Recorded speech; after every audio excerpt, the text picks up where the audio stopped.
What up, peeps, and welcome to Entertainment Rewind, the hottest show in the web featuring your host, Ambrose. And myself, and we are the Butt Naked Podcast. Hey, you can't use that. It's trademarked. On the Butt Naked Podcast, we talk about the latest, our personal favorites, and everything in between in gaming in the cinematic universe. Do it. I had one rehearsed. We're okay. And now I have to do this from the beginning now. Well, you know, that's I mean, what you get can for throw the stealing. banter in there, that's fine. That's what you get for stealing mine. I had it all rehearsed and everything. We talk about the latest, our personal favorites, and everything in between in the gaming and cinematic universe. So buckle up because we have an epic show planned for you today. To kick things off, Ambrose, what is the hardest video game level? Well, I don't necessarily know if it's the hardest video game level per se, but easily the most annoying video game level would probably be Atlantica from the first Kingdom Hearts game. That level, I mean, it's a water level, and everyone knows water levels are typically the worst They're a pain in the ass. Yeah, so it's a water level, and it's in a PlayStation 2 game, so they haven't quite refined the water physics of it yet, and it's based on The Little Mermaid, and you're a dolphin Sora the whole time, which is just kind of weird anyways. Mm-hmm. And the combat is really weird because you can't use any of the abilities you've gotten throughout the rest of the game, and you have to swim while trying to do combat, and it's just really annoying. Like, not necessarily hard video game level per se, but easily one of the most annoying I've ever played. No, I haven't played that game in a while. Isn't that water? Isn't it like super confusing to get through it? Yeah, it's like a big maze, and they got like these water flows. You can't go this way; you have to go that way. Yep. And in the final mix version, they actually had to put markers on the walls to show you where you're supposed to go because people were getting too confused in the first game. They couldn't figure out where the hell they were supposed to go. They're like, "There's an arrow pointing to where you got to go now." I guess I don't blame. I had the guidebook, and I still had difficulty getting through it. Right. Not to mention, it's got the theme music of Under the Sea from Little Mermaid in it, which, don't get me wrong, it's not a terrible song, but when you hear it over and over again throughout the entirety of that level, you get kind of sick of it really quickly. That could be really annoying, having to listen to that nonstop. Oh, yeah, for sure. All right, PasMorning, what is your worst video game level? Okay, well, I'm going to take a cop-out and say the water level in Ocarina of Time. That's still a good choice, though. I mean, everybody hates that level. It's irritating. It's a pain in the ass. Is that the one with Yoshi? Yes. Okay. Sure. Yeah, we'll go with that. Might have been easier if Yoshi was actually in there. Probably. Yeah. But yeah, it's once you get the hang of it, it's a lot easier to do, and also don't do like what I did. As soon as you become an adult, do the temples in order. If you do them out of order, you are not getting anywhere. Like the first temple I ever went to, right from the get-go, was the water temple, and got pissed because I couldn't complete it. But you can't complete the temples out of order, so it's kind of my fault. But well, yeah, once you get the hang of it, and there's it's also one of my favorite levels too. Contradictory to the point, but it's got Dark Link in there. Yeah, Dark Link is the mini boss. The boss fight isn't super great in my opinion, but the mini boss fight with Dark Link is easily one of the best parts of that game. What is Dark Link? He's Link's shadow, quote unquote. Like, not really shadow, more like in some games he's the shadow. Some games he's more just like a evil doppelganger type character of Link. Right. But in the mini boss fight, he like copies every move you do. So you have to really try to actually beat him and stuff like that. It's actually really well done boss fight. Yeah, and I like it. Dark Link is sometimes he's a more main character to the story, or sometimes he's just in there, like in Ocarina of Time. That is the only time you ever see him, and no one even says anything to what he is. You just know what he is. And I mean, the build up to the Dark Link fight is really cool too, because you come to that room with the water on the floor, and then you pass the middle area, and your reflection goes away. Right, and this which is like you may not even right, which you don't even notice at first. And then but when you do notice that, when you finally point it out to you, you're like, oh, that's kind of eerie. And then you got to go back to the tree, and there's Dark Link. Yeah, and then you turn around and the fight starts. But. And I mean, Zelda in general though has notorious for having difficult water levels. Even the Lake Bed Temple from Twilight Princess not quite as bad as Ocarina of Time Water Temple, but it's still pretty confusing. There's literally a set of stairs in the middle of the temple that you have to go in different directions. And I can't tell you, the first time I played that game, I sat there for like a half an hour trying to figure out which way those stupid stairs are supposed to go. Right. I could have definitely cheated and just said Wind Waker because nearly every level, the whole game is a water level, right? But I love that game, so I wouldn't. Yeah, Wind Waker's pretty good. And I mean, I think on that note too, if you got a level of a game that spawned as many memes about it being bad as the Water Temple did, it's probably a good choice. Right. All right, Fuzzy, what is your hardest video game level? I actually have two answers for this question. Cheater. Yes. Well, the first one I'm going to keep really brief. Okay. Most timed missions. Those are really annoying, and timed missions in general, those are the worst. And escort missions. I hate escort missions. But my actual answer is Aztec from GoldenEye. Basically, this level is insanely difficult, and it really does punish you. I've actually never beaten this level. Is that the hidden level? Or is that something else? I know there's like a hidden level that's supposed to be really I don't think so. Oh, okay. But basically, the AI is faster, it's smarter, it's faster, it can really predict what you're going to do next. You have to be really sneaky because guards can come up right behind you and kill you instantly. The mission really just punishes you with grenades and also heavy assault weapons. And then there's this dude, which the golden gun usually kills all enemies in one shot. He needs multiple shots from the golden gun to take him down. He's using cheat codes. Yes, he is. It's the only explanation. But anyways, the organization is a part of the New World Order and is on a way to go up to space with licenses after they've stolen a rocket from NASA. So really, this mission is really difficult, but if you do beat it, you can customize every other mission, the difficulty, how many weapons the people have, how intelligent. Basically, it's something you want to unlock because it gives you so much freedom. All right, that's not bad. I do remember hearing horror stories about some of the levels in GoldenEye. I think there's the one level where you have to escort the chick through the whole game, the whole level or whatever, and she keeps on getting in your way, and you shoot her in the back of the head and all that stuff. And then I think the final level, where you're supposed to fight the dude on the satellite, on a small platform in the middle of in midair. It's like I've heard things about that game. I only ever played the multiplayer of it. Me too. So I never played the story through. All I remember was Oddjob's best character. I'll be that guy. I only ever played like the first couple of levels in it, and then it was all. And I'm not even that big into GoldenEye. I'm more into Perfect Dark. But GoldenEye and Perfect Dark both created what massive shooting games are today because of how good they are. Yeah. So both deserve a lot of respect in that regard.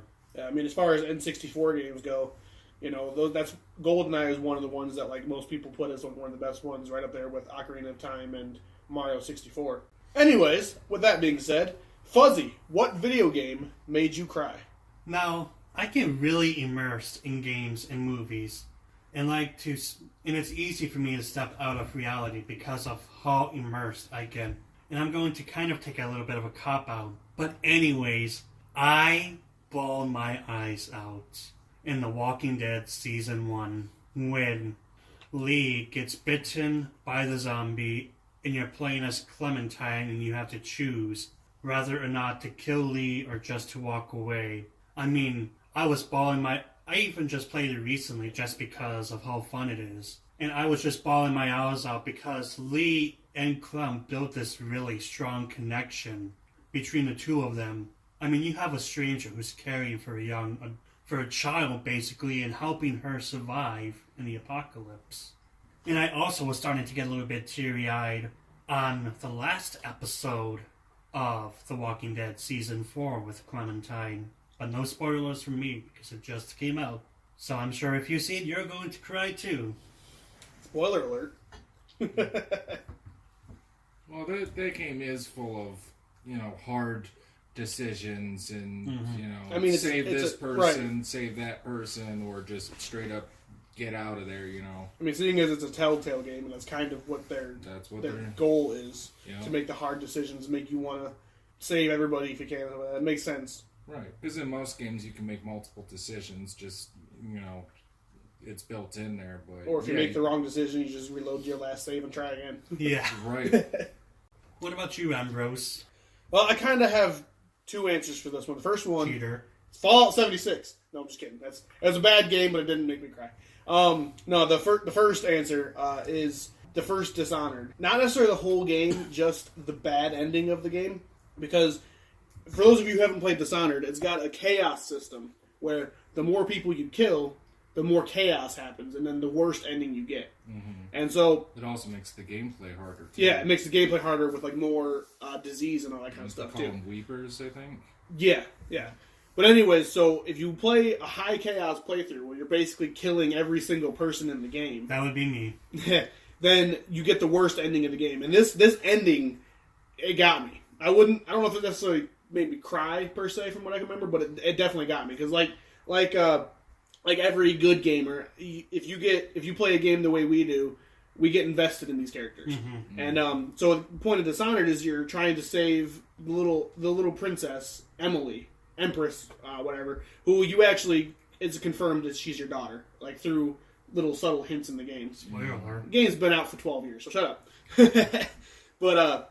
But yeah, so the high chaos ending though, you get to the end of the game, the last level, and Samuel, the boat guy who's been your closest ally through the whole game, decides he doesn't like the way you've been killing people, so he shoots a gun to alert everybody in the area that you're there. And the only way to stop him from doing this is to quickly react to it, and the only way I could think of to do it was just to kill him, which sucked because he was like my closest ally. And then when you get to the end of the game and you save little Lady Emily, you find out that she's been corrupted because of all the evil going around her. And if you choose to kill the guy that kidnapped her, she'll say, "Oh, that's okay. I was going to have him killed anyways." And it's just when you hear her say that, it's kind of like, what? I was all this time saving you, and now you're no better than the rest of the people that were just in the rest of the game. So that part got me. Other than that, I think another kind of cop-out answer would be The Last of Us. Especially that first scene in The Last of Us when Joel's daughter dies. That part gets you. I don't have kids or anything like that, so I can't really relate on that personal level. But I can really see where some people are going to get upset by something like that. So that's just probably the other one in my opinion would be like a game that really got to me. What about you, PasMorning? Life is Strange. I believe it's either they go in chapters a lot like Telltale games go. I believe it's 3 or 4, whatever chapter it is. You go through this this event where you can essentially change reality, and you change it so that your best friend Chloe's dad survives.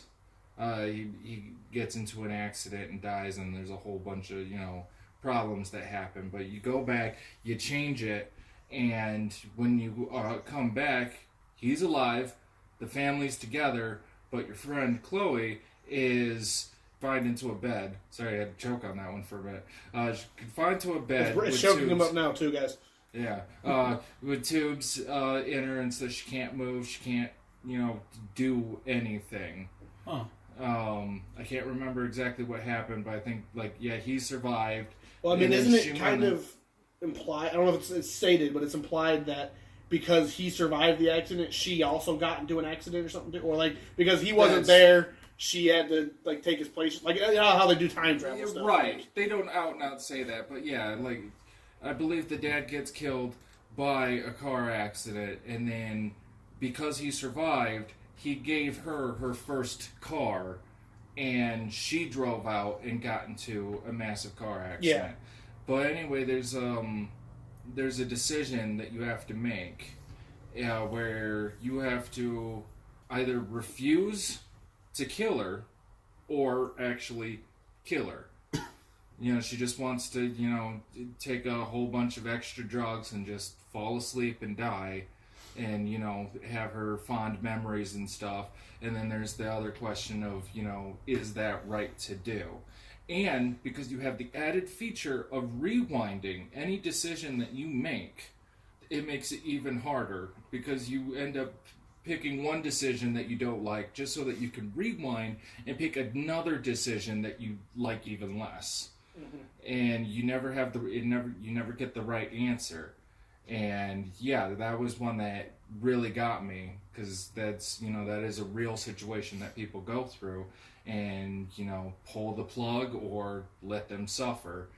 There is no right answer, in my opinion, in that one. Yeah. So I mean, and you're right though. I mean, that game has all kinds of sad moments to it, but especially in a moment like that, you never truly know what the right answer to something like that is until you have to be in a situation for yourself. Right. Like until you have to deal with someone who's on their deathbed and they want you to kill them or whatever. You never know what you would do until you're in that situation. Like, for sure. That's a tough call. Like I gotta say, I agree on that. That's definitely that one definitely got me. There was a few other ones in that game too that really got me, but I'll just stick with this one because this one's a lot more powerful. That's one of the hardest ones. Yeah. Oh yeah, that one was tough. Dang it, Fuzzy! These icebreakers are making us sad. What are you doing here? On that note, it's probably a good time for us to transition into something more lighthearted, and by lighthearted I mean pretty much about as lighthearted as you're going to get. One of the best Nintendo games that has ever come out. Spyro the Dragon.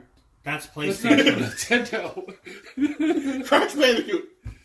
No, we are talking about Conker. Yeah, that was a good one too, though. Conker's Bad Fur Day. / Live and Reloaded, but we're going to mostly just stick to the story elements. Right. We might mention multiplayer, but primarily just the story mode. Now, the one thing I would really like to know is how Conker in 1999 went from a game on the Game Boy Advance, who was looking for birthday cakes for himself, went to 1991, 2 years later, became an alcoholic. And really... I think your math is wrong. You said 1999 to 1991. Yeah, you went back in time. I mean, 2000. We broke Frozy. We broke them, guys. Sign out. Yes. Wait, hold on. Conker was a Game Boy Advance game? Yeah. Yeah. And his first... He was also in Diddy Kong Racing. I knew that one. I knew he was in Diddy Kong before he became his own character. Yeah, he actually came out in those games before he came out in the N64 I didn't realize he was version. a Game Boy character. Now, I got an interesting tidbit on that one. I might be butchering it, but I believe the original name of the game was Conker, the 7 Tails, 9 Tails. Yeah, you're right. It's I don't remember the number. But and you can find a few clips or whatever where it is a child game.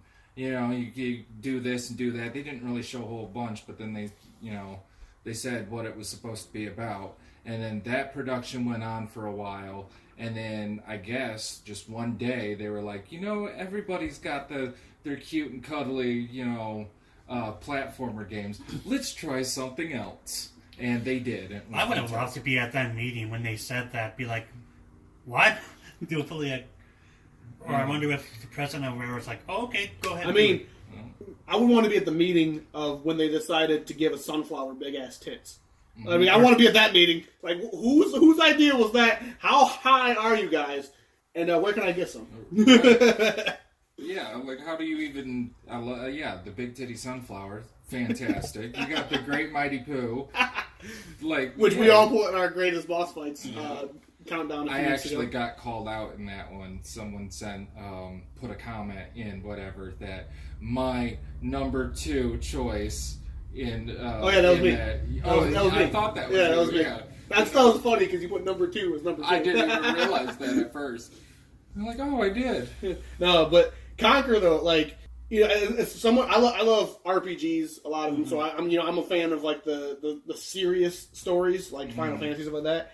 But just as much as that, I love the games that you can't take seriously. Yeah, right. I love those kind of games. I love like Deadpool when it came out, even though it was a kind of crappy game. I still loved the humor in it and stuff like that. It's not that bad of a game. I mean, it's pretty fun. It's repetitive though. Yeah. But anyway, so Conker, I loved this game when it came out. I loved all the humor in it. I thought it was like I didn't realize at first that it was going to be as bad as it was. Hey, but when you first look at it, it looks like a kid's game, right? And then you start it up, and in the first however long, you got your main character, this cute cuddly guy, just puking his brains out on some right. Literally, the first scene is him being in the bar, getting drunk to the point where he's puking. Right, and like, this might not be a kid's game. I obviously didn't think that because I was a kid and loved it. I just thought it was good, like, you know, in games that you gotta, like, hide the screen when your mom walks in. Like, oh, look! Hey, Mom, come watch me play this new game that you left me rent. But one thing that I love about this game, though, is I love all of the pop culture references in it, which, admittedly, didn't really age too well. A lot of them are, like, super outdated references now. Right. But you got the references to Saving Private Ryan, with the whole military thing. And what the best part about it is that the references, they did do that. the references have literally like no rhyme or reason to them. Like in most games, if there's like a level based on a military thing like Saving Private Ryan, you'd be like, oh, there's some kind of transition to it. But like, no, it's literally just he's there. And it's there. Like you also got the Matrix reference. You got the Matrix references. You got the Aliens. The final boss fight is the Xenomorph from Alien. Yeah. And I love the breaking the fourth wall and everything in the game. How in the end the alien like freezes and they're just like he's just like knocking on the screen talking to the developer like, hello, what happened here? Right. And he like pulls up the debug menu and gives himself a freaking rocket launcher and shit. Like it's just a game that is all kinds of fun. Right. And I think I read somewhere where like they didn't like just about any idea was acceptable to a point, and even the talking there was no script, there was no rehearsal. They just like said whatever came up on the top of their mind, and whatever was best they put in there, and you could definitely see that them cussing and swearing and saying all manner of just weird shit. But yeah, it's a fun game that you can't necessarily take serious, and as far as the story, it's got the most convoluted story possible. But it's like the best story in that sense because there's like I said, there's no rhyme or reason to the story. It's just like okay. So it's pretty much the big bad guy wants Conker to turn him into a table leg. Right. That's the whole motivation of the villain. Right. Like he's the Panther King, and his table is a little wobbly, so his little weasel guy walks in and says, "You need a squirrel." Right. And like, wait, what? Any squirrel, a red squirrel. Yeah, you need a red squirrel. Apparently, they don't have books in that universe or anything they can put on the list. You would think that they would have enough common sense to notice that, like, yeah, that's missing a table leg. Go get a new table. But don't get a new table. Just get something. Something to prop it up better instead of a squirrel. Well, that is the reason why the professor dude made a quip about doing the squirrel, because the Panther King is like, or do we have to use something else or something like that? It's implied that the last time the table leg broke, he cut off one of his legs and used it instead. Yeah. So no, this game, it's all kinds of stupid fun. Mm-hmm. I love the games that you get, like especially if you play serious games all the time. A game like this is fun to just because there's no skill involved to it really. It's just like a game you're just having fun and goofing around for 2 hours. When me and PasMorning were really young, me and him would spend hours upon hours playing multiplayer on Live and Reloaded. We used to do a whole bunch of stupid stuff, like I would be driving a plane and he would be on top sniping AIs down below. We spent that was the game that we spent a lot of time on. It was just so fun. Yeah, and that's a big thing that they changed Conker's Bad Fur Day in the Live and Reloaded is the multiplayer. To be honest, I actually like the multiplayer in the original one. One of my favorite things when you're a kid, you're so easily amused. There's a level that you can go into when you're shooting. It's a bathroom, and your gun, you can't use your gun in the bathroom. But you can pee on the other person. Best game ever, 10 out of 10. Right. And you can kill them that way, too. And you get a nice stream going and hit them with it. Well, both multiplayers were fun. Yeah. Right. See, I never played the multiplayer, because honestly, I don't know why, when I was a kid, where I was, Nintendo wasn't a big thing. Like, I was like the only person I knew that had Nintendo. Yeah, a big thing, like everybody wanted had the PlayStation. Right, because that was back when PlayStation was first becoming big. Yeah. So like everybody was like, Nintendo. Well, I didn't know you as a kid, so I can't count you in that. I had both. But now, see, when I was a kid, I had the N64, and my sister had the PS1. So like everybody I knew had the PS1, whereas I'm sitting here playing Mario Party and Donkey Kong on my N64. Everyone's off playing all those other games on Sony, and stuff like that. Yeah. So I didn't get the chance to do all that multiplayer stuff as a kid. I didn't realize most of the N64 games even had multiplayer. Like I didn't realize until years later that Donkey Kong 64 had a multiplayer mode. I'm like, wait, what? That's like one of my favorite games, and it has a multiplayer mode? Didn't know. So, anyways, yeah, I was the guy who had no friends as a kid. Sounds like all of us. I had on all my Pokemon games. I had all the second level Pokemon that I couldn't trade because I didn't have any friends to trade them with. Quick, somebody make a time machine so we can go back in time. No, anyway, so yeah, I love the game though. I love games that you just have a blast playing. You don't have to put much brain power into playing them. This game is a work of art, just in the way that it is done. You can't really relate it to any other game. No, really, in my opinion, it's just so off the wall humor. Like, it's great. I love it. But in hindsight, though, it's probably a big reason as to why Nintendo didn't do a lot of stuff for a very long time. Like back on the N64, you had games like Mortal Kombat on the N64. Granted, Mortal Kombat on the N64 technically had the censorship thing to it, but you could still put the blood and all that stuff in it. Mm-hmm. But ever since then, they haven't really done a lot of the games like this anymore, where there's like violent or like rated M games. Until now, the Switch, we got like games like Doom and all that stuff finally coming out. They're finally getting into more mature titles. Well, they went through that era where they wanted to present themselves as family friendly. Yeah. Which is, I mean, it's all well and good. I mean, Sony and Xbox for a long time were all like, oh, we got all the gory games like God of War and all that stuff. Nintendo's like, well, we're going to focus on the kid games, which is okay. I understand that. And if you look on, like, I recently bought an N64 again because I wanted to play some of these older games. And I looked on GameStop's website. Conker's Bad Fur Day is selling for $100. It is. It went up? Yeah, because it's that rare of a game now. Because they didn't print that many to begin with. Go to eBay. And now that the game's this is kind of like this is the black sheep of the Nintendo family, where they're like, we're not going to associate with that one as much. So you can still get like Donkey Kong and all those other rare titles for pretty cheap. Right. But Conker were like, no, we're going to put that away. It's not the best part of our thing, which obviously any fan will tell you, oh no, Conker was one of the best ones, but right, for sure. Interesting thing, it's been a while since I looked it up and everything, but before the game was Conker was released, Nintendo actually set up a booth for the Conker team where they handed out, you can actually look it up, but they actually handed out like limited edition beer mugs and condoms. Yay! I want one. I wouldn't want one now. They gotta be like 20 years old. Oh, right. You don't want to use a dried out one. I was talking about the beer cup. Okay, yeah, sure. That too is probably also dry. Why would you guys want a Conker's condom?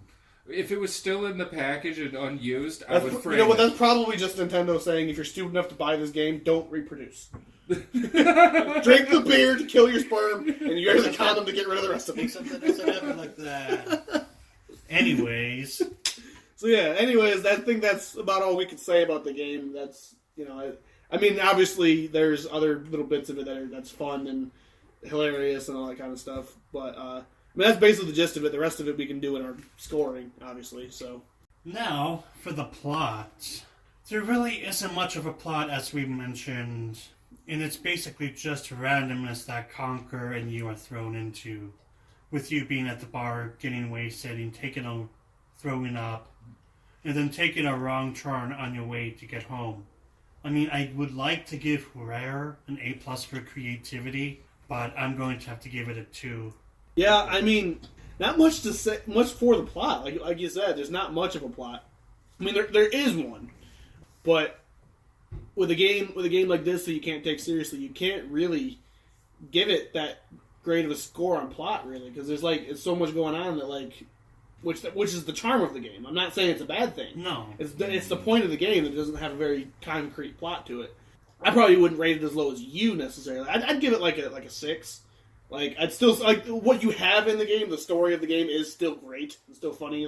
The whole motivation of the Panther King wanting to conquer just to prop his table up.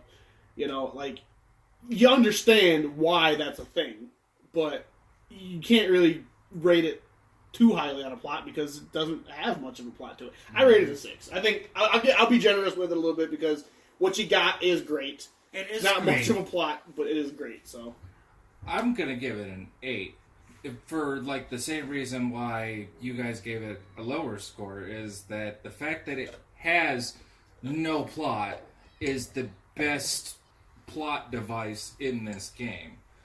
You just run into random stuff. Nothing really makes sense. It's just there to, have fun and make you laugh. So plot, not so much, but that's the whole reason why this game works. yeah, I can get behind that. Yeah.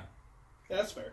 I think, it does say a lot about a game that doesn't have a very concrete plot to it, but can still keep you occupied for hours. Exactly. Right. All right, gameplay.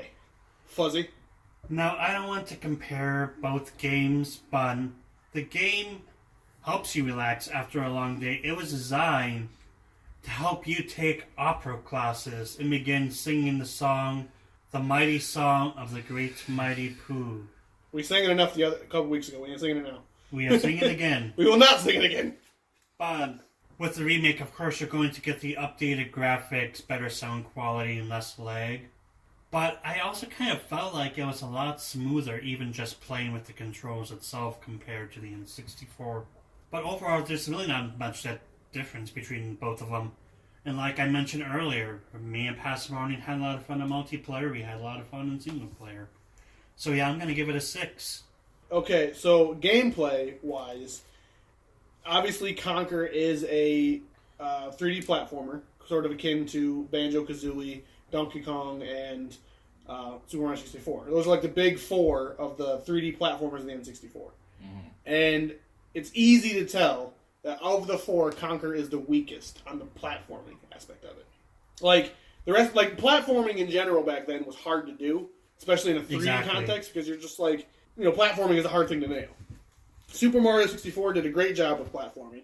Banjo-Kazooie and Donkey Kong did a really good job with it as well. Conker, because of the way they were going with it, they didn't really seem to focus as much on the gameplay. They're just like, hey, we're just going to throw this in and have it work. So the gameplay is great, but it kind of fails at what it's meant to do, at the same time succeeding at what it's meant to do. Mm-hmm. Like, it's really hard to rate something like this because, similar to the plot, it succeeds at what it's doing. It's succeeding on not having a plot, but at the same time having a plot. In the same way, it doesn't really do a very good job of being the 3D platformer that it's supposed to be, but it still does do a really good job making a game that's really fun and easy to play. So I also have to give it a 6 out of 10 just because the platforming sucks in the game, and that is a big part of it, but the rest of the game is still really good and smooth in how you play it. So, okay. As far as gameplay, I think I would give it the same score, 6. Not for the platforming. I actually enjoyed the platforming, and I think that played out very well if you compare it to the things that it sucked at, such as the shooting mechanics in the game were very hard to get behind. Any kind of shooter game, when you play it on the N64, trying to do anything with the 3-pronged dildo remote. The remote that you need 3 hands to even figure out how to hold comfortably. I physically can't even hold it these days. My hand's too big. Well, it's like what I mentioned a few weeks ago, that it's the Mandela effect. I mean, the thing is, how did we do that growing up? I mean, it makes no sense. It's because we had smaller hands back then. That too. Yeah. And, I mean, they also made a third of the controller basically useless for most games. Yeah, they did. Like, I usually just had my right hand in the middle prong and the left hand on the left one because you didn't really need the C buttons for most things. Yep. And if you needed to do the R stick, you just move your hand over real quick, do the R button, and then you move back. Like, yeah. But still, it's kind of weird. But yeah, the gameplay, I did like the platforming aspect of it. The shooting got a little hard to do just because you have to use the C buttons or whatever. And then there's a swimming part where like it's dark as shit and the swimming is just so weird to use in that. But yeah, I give it a 6. Yeah, and I think it needs to be said to just not necessarily comparing it to games of today because that's not what the point of this is. Yeah, right. But if a game like this were made today, where it has so many different things in it that you don't really know what it is, that would not go over very well today. A game that's a platformer, a shooter, all this other stuff, all these things built into one, that would not go over very well today because most people today, if they play a game, they want something that's Fortnite. straightforward in what they're doing. Like, I want a shooter, or I want a platformer, or I want an RPG. Like, you want something that's set in stone what you're playing. You don't want it to stray off in different courses. Like, especially if you're someone who you bought the game thinking it's a platformer, and then suddenly there's a shooting level, and you can't play shooting levels that well, like you suck at them, then you're gonna immediately lose interest in that. So, in this day and age, the gameplay probably wouldn't go very well in that sense. Just the fact that all these different gameplay styles coming into one wouldn't mesh very well. And it didn't mesh very well back then, as we've agreed on. Right. All right, so next up is art and animation. Fuzzy. Oh boy. Now, I'm going to give props because the game is 18 years old, but it's not complete garbage. I mean, if I was playing this years back, and when I did, I thought, wow, this is amazing, it looks really good, it's really fun and all that. But a lot of modern gaming has kind of ruined it. I'm not saying that it's the graphics that make the game, because that should never be the case. Mm-hmm. You should focus on the story and gameplay itself.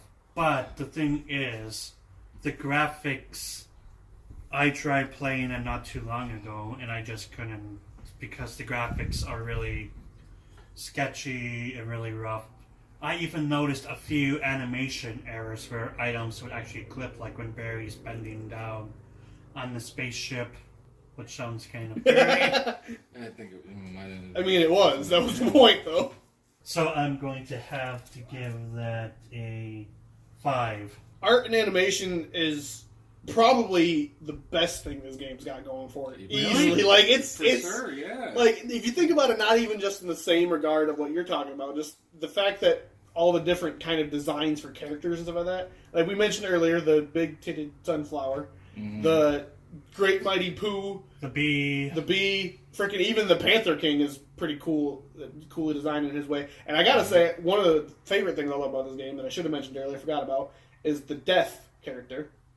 Oh my god! I love the death character, and I just love that all the characters are animated in such a way that makes them fun, and the art style is also great. Like all the characters are just freaking awesomely designed in ways that you wouldn't think they should be designed that way, but they still somehow work. Like you got trash talking money with eyes on it, like that shouldn't work, but it was funny and it works. Right. So. And I love how, like, even though the game does switch into different things, like there's a flying section of the vampire mansion, there's the art style does a really good job of adding to that. The gameplay section's not quite as great in those, but the art style changes in a way that makes it all really cool. So honestly, I gotta say, 10 out of 10. Like it's a way that they just creativeness alone. Like they took an art style that shouldn't have worked and made it work. And so I got to give them mad props for that. It's 10 out of 10. Yeah, actually, I 10 out of 10. You pretty much said everything I was going to. Yes, you can see it as crappy, even by those back into the day standards, but every bit of the art, animation, and everything that they put into it just works. It just works together. Work. So yeah, maybe it doesn't look super fantastic, but never was I like, oh, this is crappy. It was always, like, this is hilarious. This is put together well, and I like the art style. I like older games. Well, I'm mostly talking about those millennials and their Fortnite and all that. They would never want to go back and play a game like this because they're just so hooked to Fortnite. And yeah, but anybody who's that Fortnite hooked is a hot button for you, isn't it? Anyone that's that hooked on Fortnite doesn't actually have good taste in games. So go away. They're not even a game. They're not even a game. Go away. We're not talking to them. We're talking to the people who actually matter. Yes. Jeez.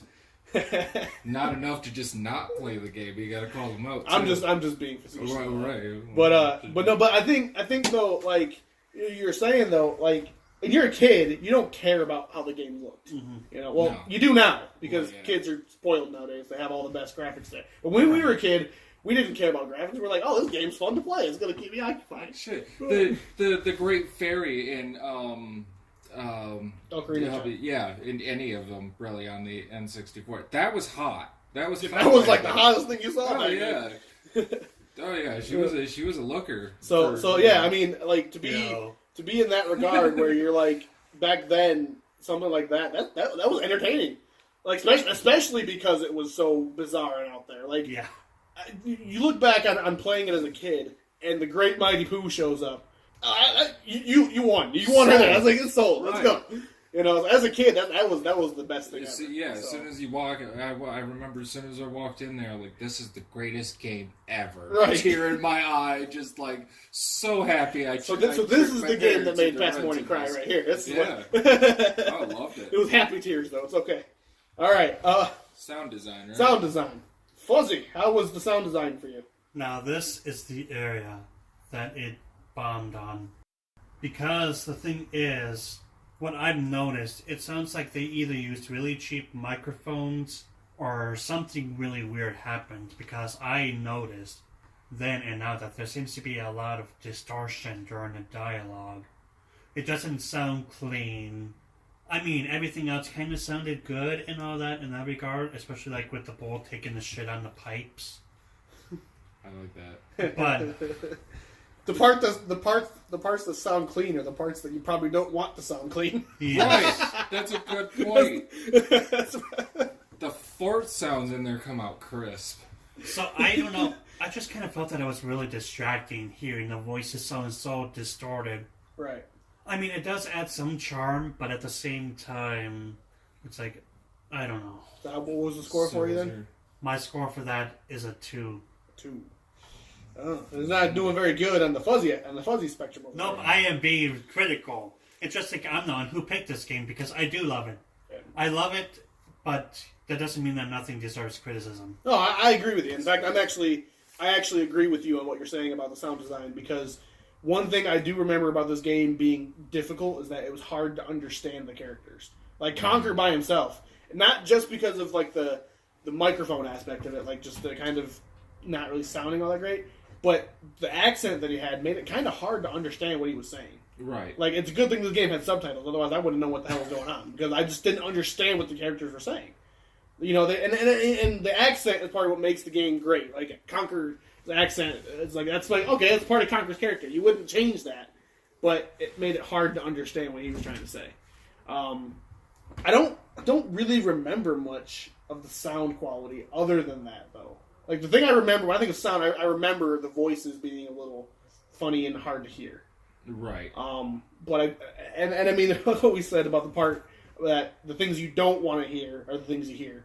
That's probably actually a very brilliant strategy right there of how to do that. Like, right. Like, we're going to make the voices hard to hear, but we're going to make them farts loud. Like, you want to hear them farts. So I can't really judge either way. I have to go a little bit lower, too. I'm going to say 5 out of 10. Like, the only thing I remember about it is that, you know, the voices were hard to understand. And to me, that's kind of the big point, though. Like, that's kind of a hard thing to let pass. That is a good point. Yeah, the voices can be kind of hard to understand, and you got if it wasn't for the subtitles, a few of those things would go unnoticed. So yeah, I would probably go a lower score on that too. But then there's like, you know, the music and the other stuff. I like that when the music fits the tone of the spot. So when you first come in, you get this nice, serene whatever, and then you go into the Pooh world, and the whole song is just orchestrated by farts. Yep. I like fart humor. What can I say?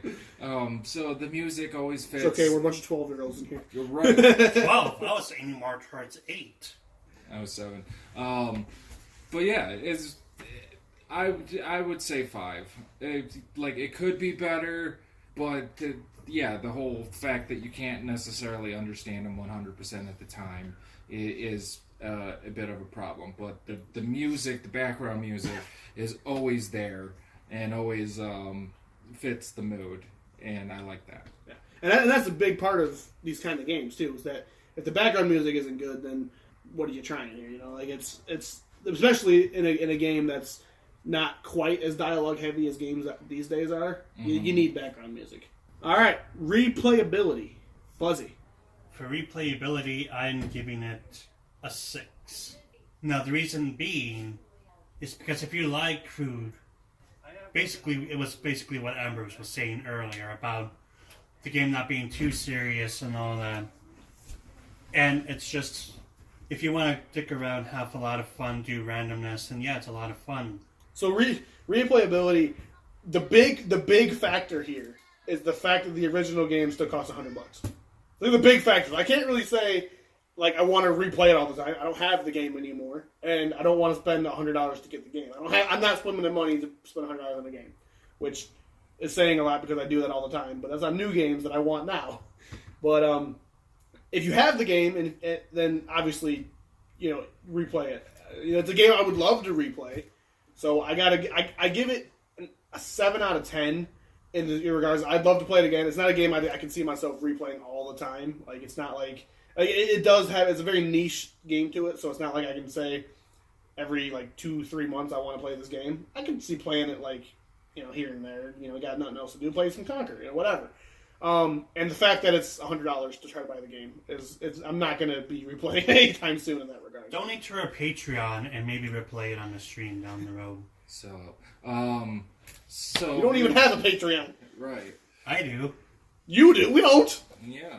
We don't have enough fans yet. We've only got 12 subscribers. So replayability. See, I've said it before in other videos. Once a game's beaten, it's pretty much done and over with for me. But this game, I can definitely see myself playing it again at some point, just because it's a big part of my childhood, and it is a fun, nonsensical game.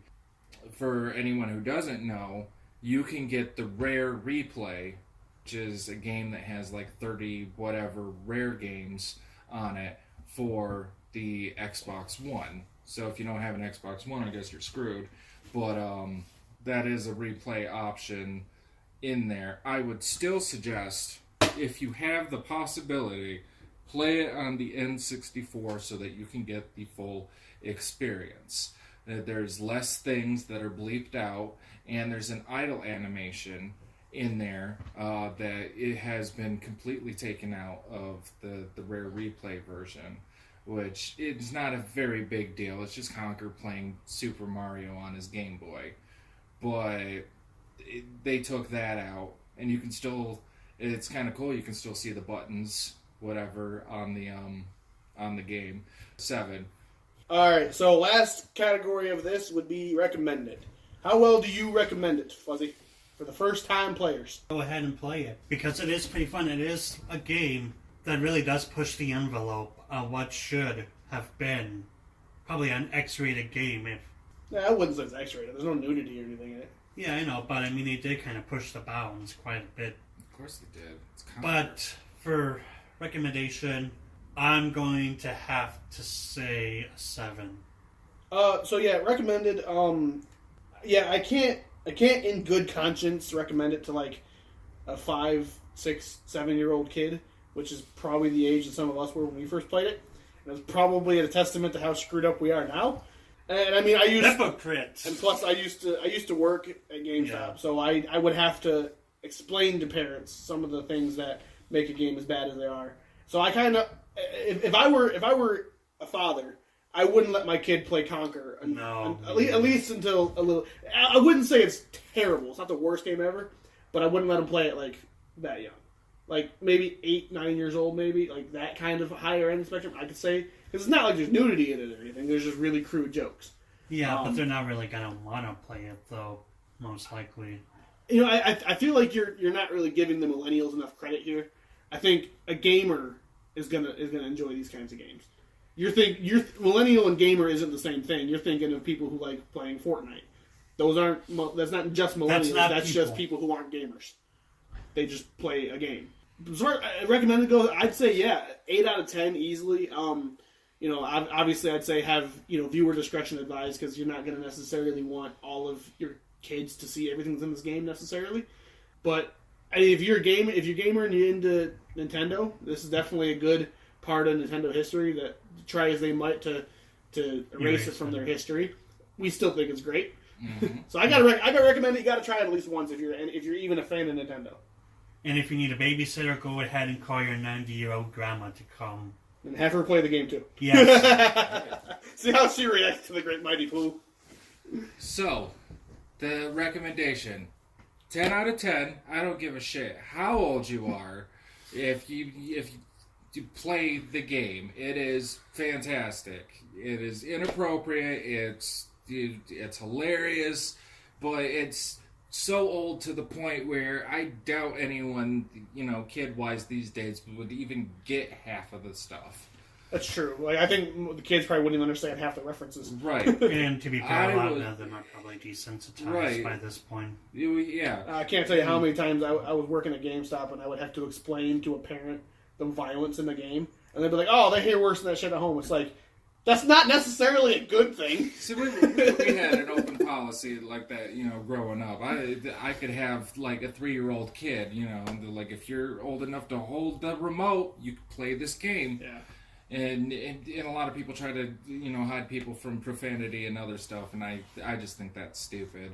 They're gonna find it either way. Yeah, they're gonna figure it out either way, but it embraces people to play the game and then find their own way of coping with what they see.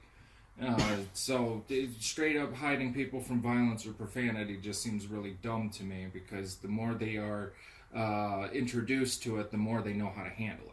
Yeah. So, recommendation, 10 out of 10, play this fucking game. It's awesome. We got the PasMorning stamp of approval. Yes. Alright, so at this point, we're going to transition into some video game trailers, like we typically do at this time of the day. PasMorning, what trailer are we watching today? Concrete Genie. What is this?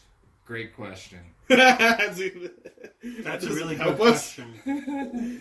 Alright, well, I guess let's watch this trailer and we'll make our own choices of it. Yeah, see, I don't 100% know what it is about. Is it coming 2018? Is it already out? Oh, I guess so. Maybe. I swear I saw that it was a more recent trailer. Huh. It Whatever. may have been delayed. There was no rule saying that I couldn't show older No, I mean, trailers. you're fine. I didn't. Yeah, no, I wasn't. I thought that was October 30, 2017 is when the trailer came out. Yeah. I don't think that game actually even came out. Anyways, guys, clearly this is a sequel to Super Mario Sunshine that we've been waiting for so long. I don't see it. It's a guy with a paintbrush. I'm making connections here. I'm putting 2 and 2 together. I'm getting 12. Leave me alone. No one ever said I was good at math. But yeah, so first impressions of this game, it's a very pretty game. I think you can easily make comparisons to other kinds of games that have a similar style to this. Like, I'm immediately reminded of games like Okami, which I don't know if you guys played Okami necessarily, but it's the game with the sun goddess out of Amaterasu, and you like play the game with like a paintbrush, like Gesundheit. I don't know what her name is, but yeah, so it's definitely got a good style to it. The whole painting aspect of it, then comes to life. That's always an interesting concept, right? And like you mentioned during the trailer too, you mentioned Epic Mickey. Well, you mentioned the Mickey game. I gave you the name for it. Right. I struggled to try and make a connection to a game I don't know the name of. But it's definitely an interesting, very pretty game. And I'm actually looking it up now. Pretty. The trailer says that it comes out in 2018, but apparently the game has not been released yet. Right. It says initial release date 2019. Yeah. That's what I was thinking that the game first was trailer. Yeah, there's not even a confirmed trailer date for it yet, on this was released about a week ago. And then I didn't even put 2 and 2 together, but... Well, sometimes with trailers, sometimes they do get delayed like this. Yeah, or they like to just throw out a trailer like super early on and get people excited. Like Metroid Prime 4. So we have literally a title and we never had anything since then, and then it got canceled. Oh, if you say, I never really even got into the Metroid series. But no, so yeah, this game definitely looks really pretty. It also reminds me a little bit of Scribblenauts. You guys play Scribblenauts at all? Yeah. What? Scribblenauts? The game where like it's got the little kid and you can like type out something and he'll draw it and it'll come to life and stuff like that. It's a DS game. No. It's not a different system. Yeah, it's a puzzle type game where like you have to get here or do this. So you pull up your keyboard and you type in just like anything. I don't play puzzle games. It's not your typical puzzle game. But no, so this definitely reminds me of that too. Like you can see in the trailer he drew a fire breathing dinosaur or something like that like burned the wooden planks down or whatever to get through the door. Like you have a system or whatever like as to customizing them. Yeah, like you can see that he like picked the tail and then drew it on and then picked the horns and the body and whatever. And I think, the idea of the kid being bullied and like having this as sort of his way of kind of coping with the world and making friends and stuff like that, while sounding very depressing that the kid has to literally paint his own friends. It's a really cool concept because it's like, I don't know, it kind of reminds me of like when you're a kid and you find hope in your imaginary friends or whatever, which exactly is making this analogy almost even more depressing. Right. But no, I mean, it's definitely an interesting aspect of it. Like if I had a magic paintbrush and could make friends too, I'd do it. I wouldn't care. Constantly. Right? I'd be like, I'm making all kinds of cool things. Well, I think we should be reminded of what happened with SpongeBob when he had that magic pencil. What happens if that happens? Just if that's a possibility. Crudely drawn naked girls everywhere. And it's still paying attention to me. Oh.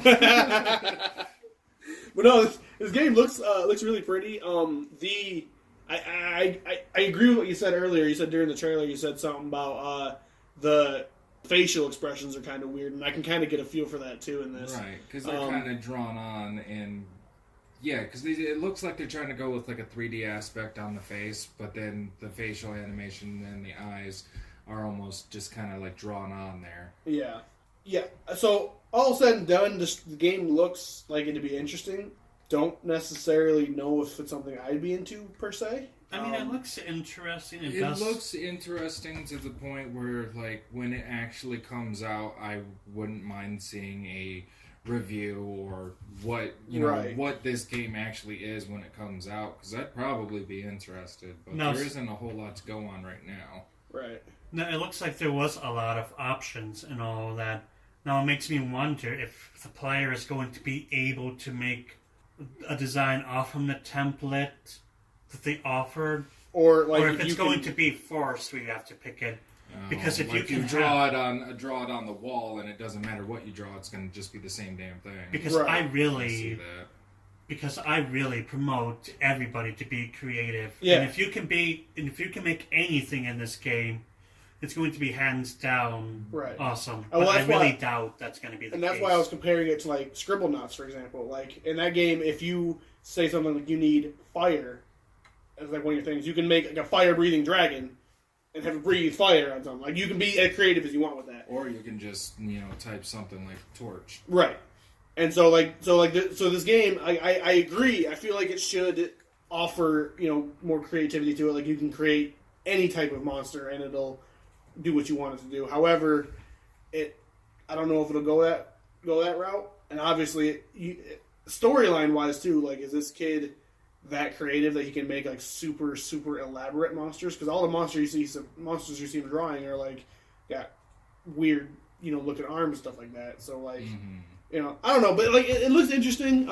I think definitely if they can get to the point where they're like you can draw anything and have it affect that, that's really cool. I would definitely get behind that as well. So yeah, all of a sudden good. It's an interesting game. Really see anything else more to say about it. Let's see what the trailer, what the comments have to say about it. See, I don't know anything really. So there's a lot of people making comparisons to it. Somebody said Infamous Third Son, like it's a new Infamous game. I can kind of art style wise maybe. As someone who was bullied his entire life and lived alone, writing stories with only his made up characters to keep him sane, I can relate to this. Okay, so I can get a feel for that. Like, I've been there. Yeah, I can understand what people are trying to say with that. How it's a coping mechanism, and how if you're trying to cope with the world, it's a good way to do it. I'm throwing money at the screen, but nothing's happening. Here, take my card. Quick, write the numbers down. So apparently a lot of people are really into this game. A lot of people want it now, even though the trailer came out over a year ago, and people are still, these comments are a year old, obviously. Yeah. So it's not really... That's a testament to a lot of different games that have come out or said that they were going to come out, and people are still just begging for it. Yeah. Now, the issue with that, there lies that sometimes when a game gets delayed, it's the death sentence for the game. Yeah. Like, a lot of times the game gets delayed and it finally comes out and it's the worst piece of junk ever. Take Duke Nukem Forever, for example, a game that was Right. in development hell for 12 years. It came out came- and it was a piece of garbage. Yeah, it was a steaming pile of compromise. Just whatever, Right. whatever So, to get it out. Unfortunately, that could very well happen for this game, where it ends up being comes out and it's just like it can't live up to the hype that was. Exactly. You know, but sometimes too, delaying a game can make it even better. So Right. It's just all in how you handle it and what you deliver once you actually get it out there. right, Personally, I would rather have the developers delay the game and make sure that it's running smoothly, that everything is the way they intended it, than have it be released on day one and be filled with bugs and glitches and Bethesda, crappy. take notes, and Rockstar as well. and EA, and all those other people. What's EA? They don't exist. So yeah, definitely a game that I could see being pretty popular when it comes out, if it comes out. So we'll figure that out. I saw notes. He's got notes. All right. So next trailer we're watching, Fuzzy. Explain to us what this next trailer is. Alrighty. All I know is apparently says GTFO. Are you telling me? Are you trying to say something? Do I need to leave? No. Are you sure? Because I would totally take that right now. It is hot in here. It is. That's why I have the window open. I'm sorry. I'll You're going to have to peel my ass off the chair when we're done. And No. and We'll have gonna have like ass print stuck to the chair. All right, Fuzzy. What are we watching? Now, the game that I'm showcasing today is GTFO, which is a first-person survivor horror multiplayer game, which comes to Steam in 2019. It really caught my attention because it reminds me of the days of playing co-op and online multiplayer of Resident Evil, and also Black Ops 1 and 2 zombie mode. Okay. Well, let's see what the big deal is with this. All right. So, one question for you, Fuzzy. The hell kind of game is this? Is that supposed to be aliens or zombies or what the hell's going on here? Interesting enough, this game is somewhat based on a real event that happened a million years ago. What I uncovered is that a team goes to the location where the asteroid smashed into the Earth 66 million years ago and destroyed the dinosaurs. So basically, you venture down into that ground where that crater is to collect artifacts, and you stumble upon these new creatures that somehow managed to survive. Or somehow managed to mutate in that area. Now the thing is, I am kind of hyped for this, but I don't think it's going to do well because it's promising a lot, and it does look really pretty, and it's a game that I've been wanting to play because, like I mentioned, I miss the days of Black Ops Zombies and also Resident Evil multiplayer. But the issue is that we've been having promises of games that were promised to look good and play good, but they flopped, like Fallout 76. It's And a also, hot button for a lot of people. and the thing is, I don't really care anymore. I never played it. I heard it was awful, though. for a horror game, it really doesn't look that intense or even scary, really. So, I'm going to disagree with you on something right off the bat. You said it looks really pretty. To me, this game looks generic as hell. It does. And that's not necessarily a bad thing. But it does not look eye-catching to me. To me, I get a feel of the Alien Isolation game that came out a few years ago. And like a cross between that and like Left 4 Dead and Prey.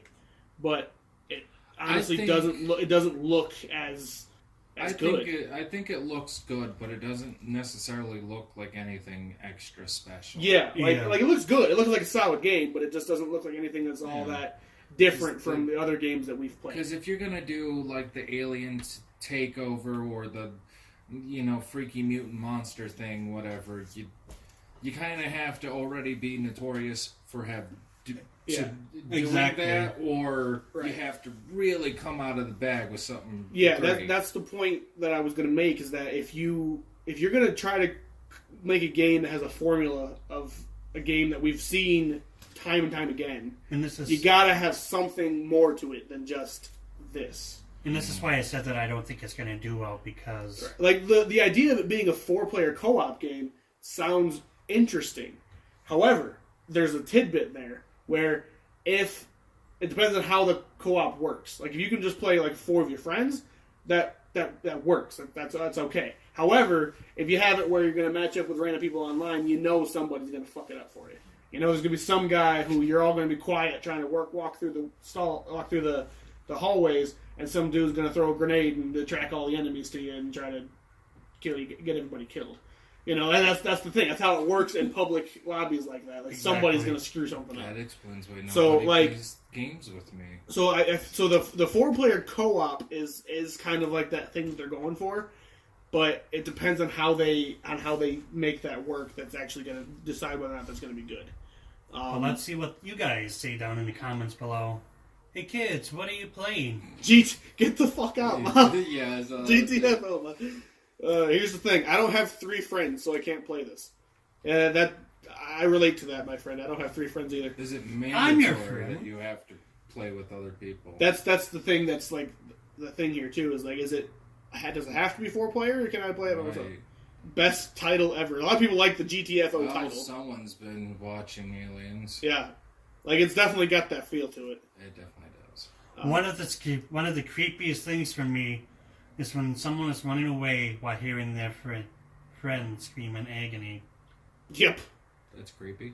So, go up a second. So one thing I noticed here, someone makes a comment on here, says there's really no game out there that exists without somebody having to make a comparison to another game. Okay, I get what they're saying. They're trying to defend GTFO and saying, oh, you can't compare it because it's not out yet. But that's kind of what trailers are for. Exactly. You're meant to compare and see it with what's out so you can know if you want to buy it. It's a little teaser to let you know, hey, this is kind of what we got. And a game like this, you cannot help but compare it to other games that are arguably better. Because games like I said, Alien Isolation, stuff like that, gives you the same kind of vibe. And this doesn't really offer anything new. So you can't really help but compare it to games that have already done this kind of thing. True. So we'll see what happens when it comes out. Apparently, it is supposed to get released in 2019, according to what I found on my phone. On Steam. So we'll see what happens when it comes out. But honestly, just from that first look of the trailer alone, I don't really see anything special about it. So this trailer that we're going to watch now, a little while ago, there's this game that came out called A Crypt of the Necrodancer. It's a entertaining little game where it's a dungeon crawling game that you have to play to the beat of the music. So like the background music is playing, and you have to like move and attack to the beat of the music. And it's a really interesting concept for a game. And cool. If you're into music and video games as much as I am, like that's like a selling point. Like you have to play the game with the music. Sometimes that does get a little difficult when like the gameplay and the music are intertwined. Quite to that point.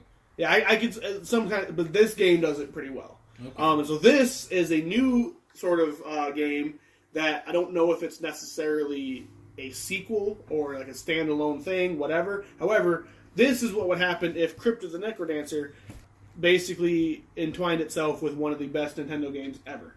And Perfect Dark. Spyro the Dragon. All right. So, this is the game I am going to get a Switch for. Really? Really? You think so? This game looks amazing. It does. I am glad that you shared it with us. Yeah, it very much does. I'll tell you, when I first saw the Nintendo Direct that this game was on, it was the last game of the Nintendo Direct, and it was an indie Direct, which up until recently I wasn't like super into indies, so I kind of usually ignore those ones. But so I saw it, and I'm like, all right, cool, it's Crypt of the Necrodancer. And then as soon as I heard the Zelda theme, as soon as I heard it drop in there, I lost my shit. I'm like, wait, what? And at first I thought maybe this is just Crypt of the Necrodancer, but it's going to have, like, Zelda music to it. And then I saw that you can play Zelda and Link, and I'm like, okay, I have to get this game. Right, as a Zelda fan, you almost have to at that point. I gotta say, I like the remixed Zelda music playing in there. You gotta love the techno sort of Zelda aspect to it. I'm actually really surprised that Nintendo gave this indie developer their blessing to use Link and Zelda. They've been opening up a little bit more on that, like with the thing with the rabbits. Yep. They gave them go ahead, do it. Yeah. So Nintendo's been doing a lot of stuff with their support. I mean, especially because a lot of the indie games, a lot of the eShop games are part of the reason why the Switch has been so successful. So that's kind of Nintendo's way of giving back and saying, hey, you want to make this game, well, let's help you out, and we'll give you some of these characters that people love, and the music that people love. Like, I mean, who are we kidding? Even people who aren't a fan of Zelda will listen to a Zelda song and say, this is pretty as hell. Like, Yeah, so it's catchy. yeah, so this game, like the gameplay, does look a little weird at first because if you don't understand, jumping around thing got me at first. That you're like just like hopping. Yeah, like, it looks weird at first, but then when you kind of get in the feel and you know what's going on here, to me that's a big thing. Like, I love that. So yeah, I'm really looking forward to this game when it comes out. I think, like I said, I love Zelda music. I love Zelda games. Like Zelda and probably Pokemon are like the two games that whenever there's a new game for it, I'm gonna buy it. Like even if it's not the best game ever, I'm gonna buy it because I'm a sucker for Zelda. I love Zelda games. So and even though this isn't technically a Zelda game, quote unquote, it's close enough for me. This might be the game that gets me sucked into Zelda games. Well, this isn't necessarily Well, a I Zelda mean, game. It's not a Zelda game, but no. But Well, it'll pique my interest. what he's trying to say though is don't play this and assume that all Zelda games are like that. Yeah, That's what he's trying to Because say. Like, they aren't. They're not gonna be. yeah. So there's no official release date for this game yet, but it does say second quarter of 2019. So it is coming out this year. Let's see what the comments have to say though. So yeah, we do have comments about Nintendo licensing their IP to an indie developer. That's true. The game we never knew we wanted, but we absolutely need. I can get behind that. And they said Infinity Wars was the most ambitious crossover event in history. That's true. This is the Legend of Zelda Endgame. This is such a surprise. An indie game crossover with Legend of Zelda and it's Necrodancer. Yeah, I mean that's Necrodancer was a really popular indie game, so having them cross over like that is a really big thing. Now they did kind of a crossover thing, Puzzle and Dragons. Yep. For the 3D, I only ever played the demo to death. My body wasn't Reggie for this. I love that. There's the former director of Nintendo. His name was Reggie, and he commonly said, "My body is ready," like in reference to the meme. And so he recently retired. So someone's like, "My body wasn't Reggie for this." I thought it was a clever little joke. Okay. How can we let them play as Zelda without ruining the game?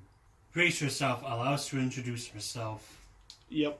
So yeah, I'm really behind this game. I think it's going to be a great game. It's only a 58-second trailer, but it gives away exactly what it needs to give away without giving away too much. And because it's an indie game, it's probably not going to be as long and in-depth as some of the other Zelda games. So it's probably a game that you can easily pick up and play for a couple hours or something like that, or a couple minutes whenever you got free time, and just play until you're done. And you can be like, all right, I'm going to play something else now. It's not like a Zelda game that's going to suck you in and make you play a long story for that amount of time. But sell your soul for the next couple of weeks. Which, for the record, Nintendo, if you're listening, I'm perfectly fine with that if you want to release a new Zelda game soon. Right, and not a Breath of the Wild kind of Zelda game. Anyways, I think that's all we have to say about Cadence of Hyrule, which is also a really cool title for the game too, I'd say. Any other final thoughts about this game? Nope. With that being said, we'll see you next time. Leave a comment below on what other games you'd like us to review in the future, as well as some other trailers you might like us to talk about. Subscribe if you haven't already, and we'll see you next time. I'm Ambrose. I'm Fuzzy. PasMorning. And we'll see you next time.